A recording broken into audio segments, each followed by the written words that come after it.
Hey, welcome to the show, Total Financial Solutions, Safer Money Hour. I'm Jeff Girard, along with your host, Arif Halaby, to join us here momentarily. We're talking about your family's finances, ways you can get out of debt, manage your money, plan for your future. Of course, when we talk about your future, we're talking about retirement.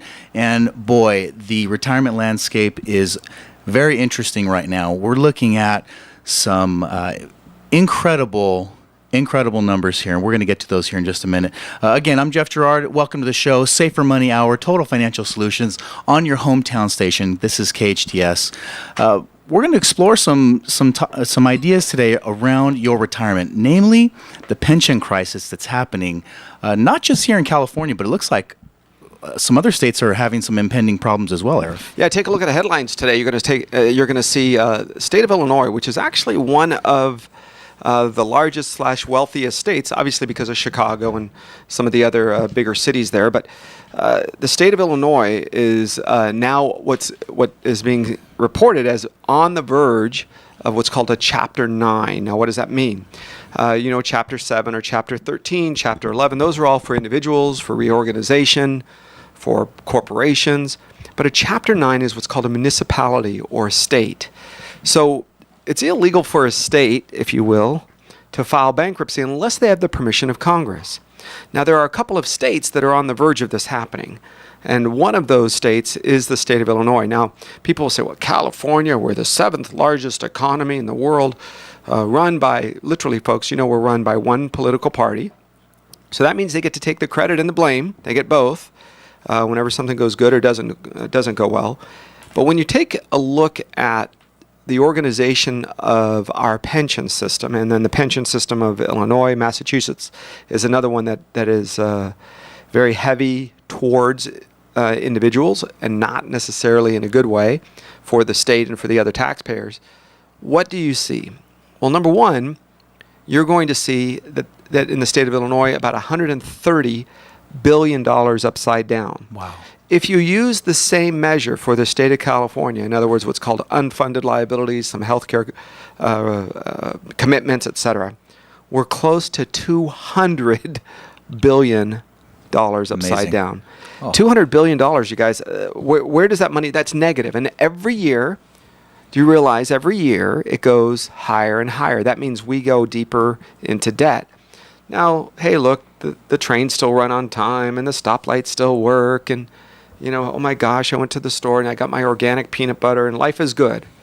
Except you don't understand that it crashes behind you very quickly, and then surprise, you get silly taxes like a bag tax.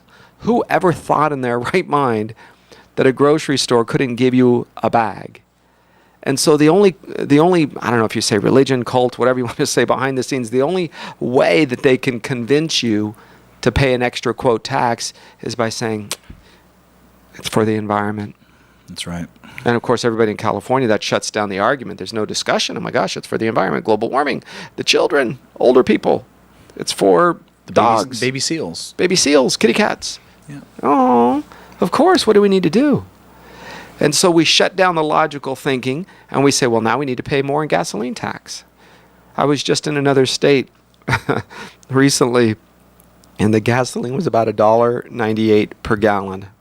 $1.98. Wow. And we refine it, which means we have refineries here. It's not as if we're some of the states that don't have a refinery. So they may have oil and they got to ship the oil out and then bring the gasoline back in its complete form. We have oil here, we refine it here, and we use it here, and yet when you take a look at all of the taxes, we're about $1.60 in taxes on a gallon of gas right here in the state of California. And that's incredible, because that's defying logic. When you're near an interstate or a highway, you can typically see that the gas is less expensive by a couple of cents. Negligible differences than it would be maybe in a town a little bit further away. I know I pay a little bit more for the gas right around the corner from my house than I do 4 miles towards the freeway. So how is it that when we have something here, a resource here, that we're charging more for? It defies logic to me. And you're going to see folks across the board where there is now you might say, listen, I don't have a pension. I'm 35 years old. My husband or wife works for Disney or Princess Cruises or Boeing. They have a great pension. It's not the state of California. Why does that even matter? Because there's one, or in my opinion, they will do all three. But at least one of these three things need to take place in order to fix this. And here's how it impacts you and why you got to think about this. Number one, the pension crisis was created and built off of people living and dying in their 60s, 65, 68, your life expectancy. So it was built off of phony numbers. They didn't expect to continue to pay well into the 80s and 90s. And that's what's taken place, is it's kind of pushed the deposits, the withdrawals from the pension accounts much, much longer than what was originally intended. That's number one. Right. So how are they going to do that? Number one, they're going to do it simply because of this. They're going to have to raise taxes. So even though you're not going to be receiving any of the pension benefits, the state of California is going to have to assess, fine, penalize employers. They're already doing it to us as employers. And they're going to have to do that to workers. Number two, they're going to have to decrease benefits. That means if you were receiving a $3,000 a month pension, you're not going to necessarily go backwards as much. You're just never going to get a pay raise, right? Look at folks in Social Security. That's ahead of the curve. So Social Security hasn't received any significant pay raises in nearly 10 years. Now, do you think things are more expensive today than they were 10 years ago? Yeah. Sure. And that's number three. Is I think the federal government and in general society is going to have to inflate the currency. Inflate the currency, reduce benefits, sometimes even cutting it back. They're doing that with certain state workers across the board and certain private industry. They're going to have to inflate the currency, raise taxes. Can you imagine being a school teacher? You're 37 years old. You've been teaching now for 12 years. It's a good job. You like it. It's your career. You pretty well have got it down, as far as lesson plans, and you kind of know your thing. You're working 8.5 months a year. Listen, that's not a bad gig for 60, 70, 80, 100,000 a year, depending on maybe you have a master's degree. You've been there 10 plus years. So maybe you're doing pretty well working 8.5, 9 months a year. All right. Except now you realize they're going to be taking extra money from your paycheck because the teacher who retired at age 60 or 62, who was working 35 years, she's still doing very well. She takes the little, what is that? At the senior center, where they do the walking and they do the yoga and the stretches and then they do the exercises. And heck, maybe at 65, she's very physically fit playing tennis twice a week, right? People do that. They're still quite active in their 60s. Except now, you have to go to work.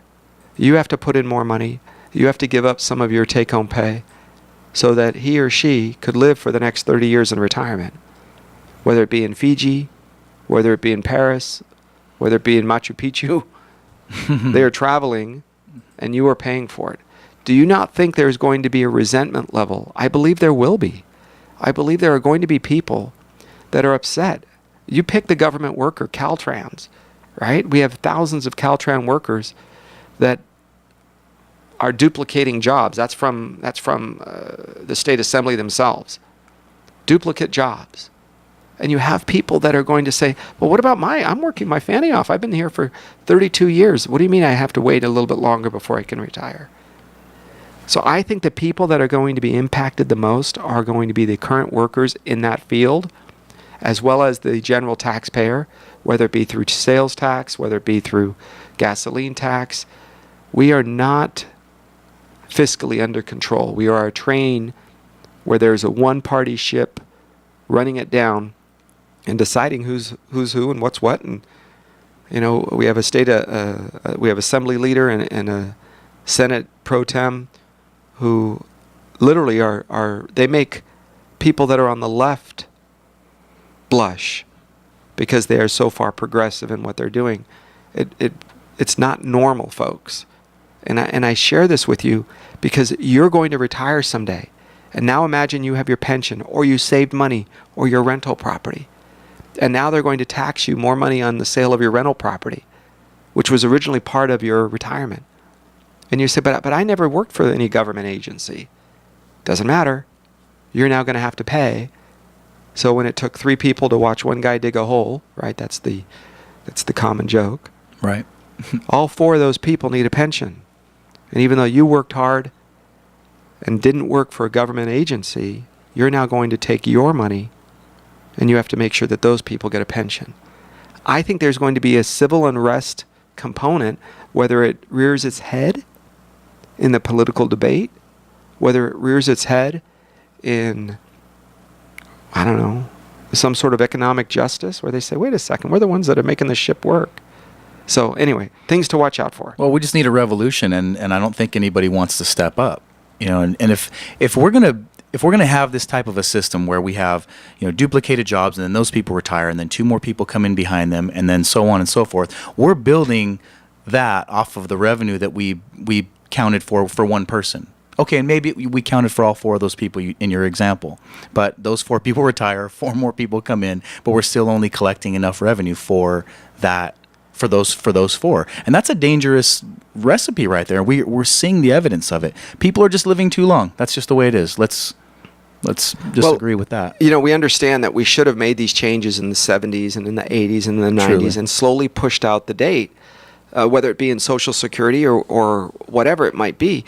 The challenge is, look, seniors have time to watch TV, to vote. They have time to listen to radio, and they are an active group. And when you try to take money away from them, everybody calls you all sorts of names.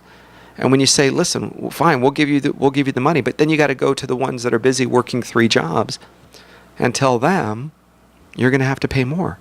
Here's the headlines today at Fox Business and CNBC. Illinois fiscal situation dire as the state of Illinois misses another deadline. They will not meet the court-set deadline Tuesday. Now, you've heard me mention the state of California over the last 2 years has fined employers between $150 and $170, $175 per employee. When I say fined, that means they say, how many employees do you have? And you say, I have this many. And they say, you have to now pay an extra $150, $175 was our number this year, per employee. Now, when employees say, I want a pay raise or give me benefits, or they forget that the employer, whether it's a large employer or a small employer, has to come up with those dollars. Now, do you understand the large employers, if they're spending millions of dollars a year just on fines for the privilege of having their employees here in the state, and the Democrats in the state of California and the progressives are not fixing the problem, just like Illinois, it's a far left state, it's not fixing the problem. So what do? What do you think you would do if you had extra money? If you were a business owner, if you had a choice, if you say, hey, I'm going to be in this business another 10 or 15 or 20 years, will you stay? Would you hire more people?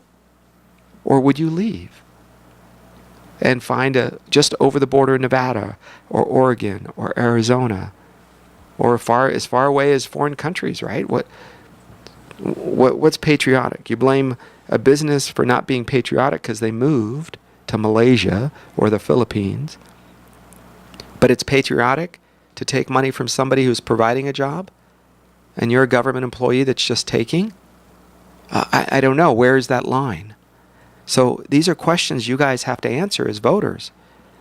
This is an unprecedented budget impasse. And I believe this is the beginning. The states that have fiscally managed themselves properly are states like Texas, in some cases Florida, Nevada.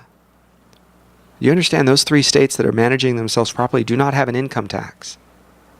And California has all of the taxes. Now, I get it. We're the largest welfare state in the country. Now, and I know you're thinking, well, gosh, I really want to have a positive conversation today about this. I get it, me too. But these are real numbers. Somebody has to explain them to you, because you're not going to get it watching The Bachelor. You're not going to get it finding out what the Kardashians think, and you're not going to get it on the latest, sports Final Four, Magic Madness, whatever they call that.